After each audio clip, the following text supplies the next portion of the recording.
Bobcat Nation. Once again, it's time for another Coach's Corner. I've got Mo Smith with you. Ready to talk some basketball, Mo? Yeah, let's do it today.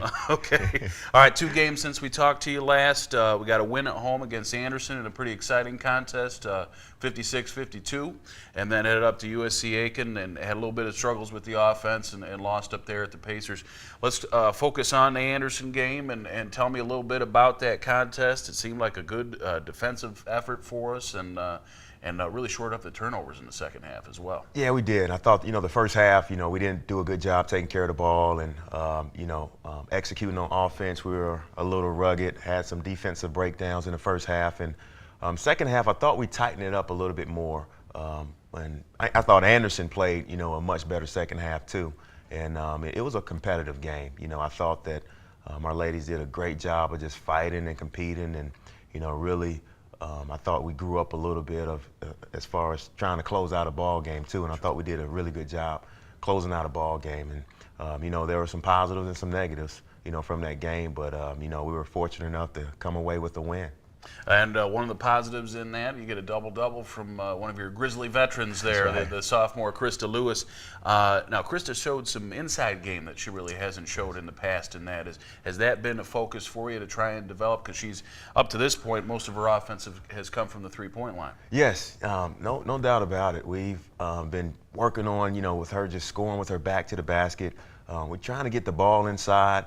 I thought with that game also, we did a good job going to the free throw line.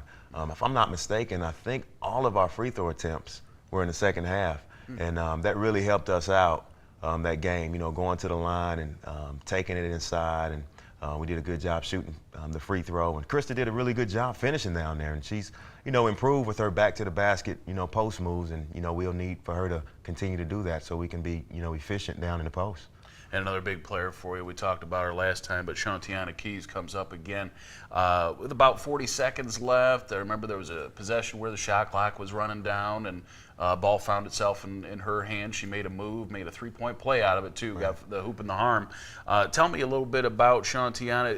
It appears as though when you get into a spot, you try and line up something for her. Is she going to be the player that can create a little bit for you? Right now, yes, it looks like. I think, kind of go back to the fact where, I think Tiana is a, kind of a matchup problem. She can play the 3, she can play the 4.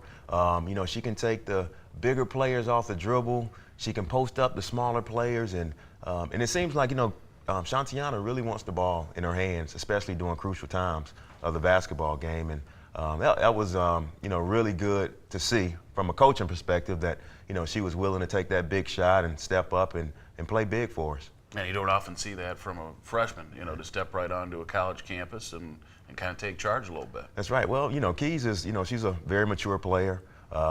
She still has a ways to go. I think the Aiken game was another eye-opening experience for her. Even though we played Aiken and it was a non-conference game, let's be honest, it was a conference game. Certainly. And, so it was, she's playing well. She's playing well.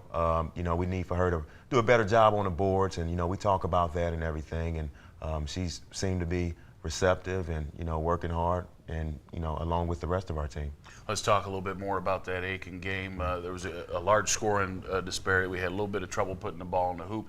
Was it our offense? Was it Aiken's defense, or a little bit of a combination of both? Well, I think both, and you can't take away, Aiken and their defensive pressure. They're a physical team. Mike Brent does a great job with them. They're sound on both ends of the court, and I thought we had some open looks.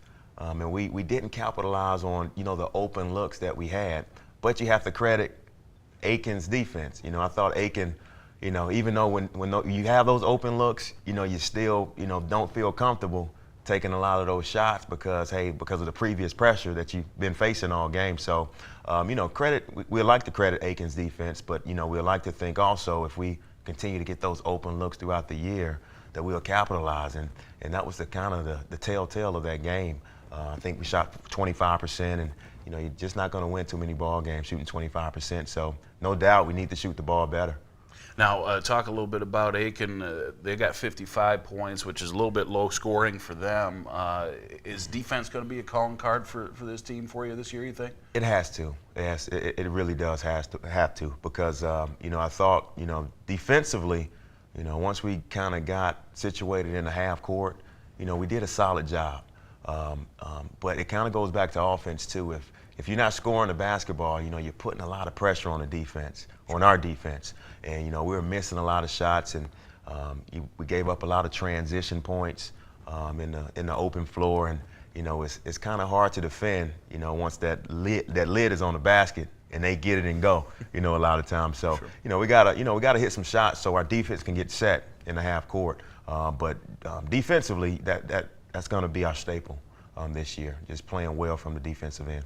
All right, well, let's look for the defense this weekend. We're going to be heading up to Dahlonega for a two-day tournament. Got North Alabama on Friday and then Trevecca Nazarene on Saturday. I'm sure you've gotten a little bit of tape on these guys. What type of teams are North Alabama and Trevecca? Well, North Alabama, they just played one of our conference opponents, Montevallo, and it was a competitive ball game.